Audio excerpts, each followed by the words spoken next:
Hey everyone, welcome back to the channel. The other day I heard that Crux Climbing here in Austin got a Wide Boyz crack generator, so I headed over to try it out for the first time.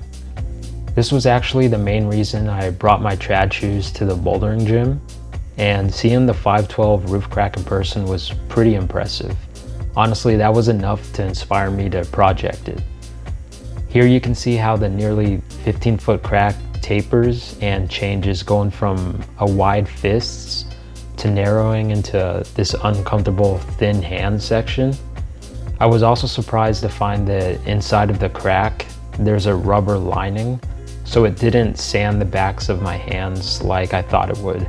Sometimes when a gym takes volumes or like half circle holds and stacks them together to make like a crack sequence, I'll try it a few times, but then I'm left thinking, is it really worth it? Because when I go home after trying it, my hands are swollen or they're all ripped up. But this is completely different. I didn't get any bruising. The back of my hands were just like completely fine, not raw or anything. So that was pretty sweet. And after trying this, I was psyched to like see this new addition, and I hope the setters just do wild stuff with it in the future.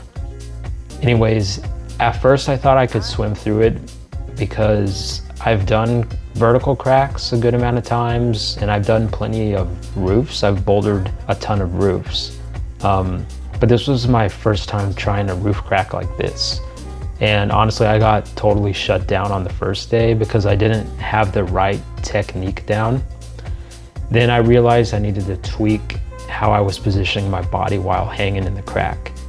On my rest day, I read up on more crack climbing techniques that I wasn't familiar with, and I watched another Wide Boyz video where they talked about sort of paddle hands techniques. And that's something that I'm not too familiar with, so I had to really focus and tweak my hands to see how to really get towards doing that technique the right way. That got me thinking, and I realized that there were a few things I could change altogether. In the second half of the crack, every move felt pretty insecure and desperate, and that's when I figured out I needed to use a kind of paddle hands technique. Basically, in addition to flexing my hand, I had to crimp the crack wall with my index and middle fingers like this. On that attempt, I actually made a ton of progress and the crack started to feel possible.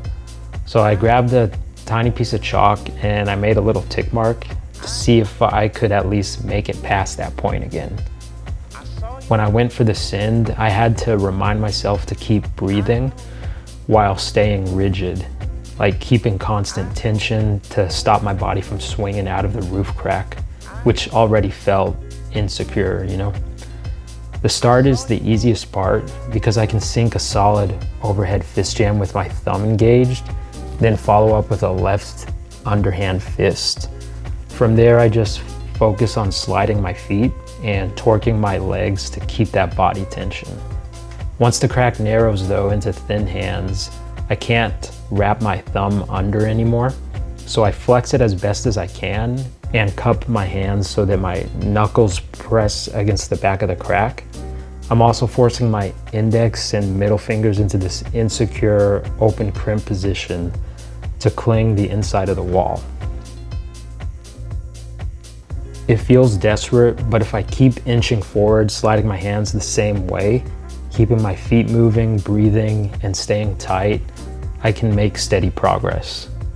And keeping those little body tweaks in mind and just accepting the pain that comes with this crack climbing and awkward positions made this end possible.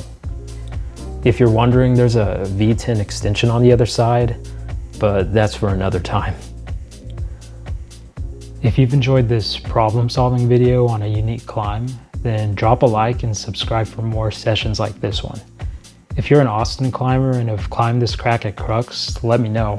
I'm curious what beta you used to unlock this new addition to the gym. Well, thanks for watching, and I'll see you later.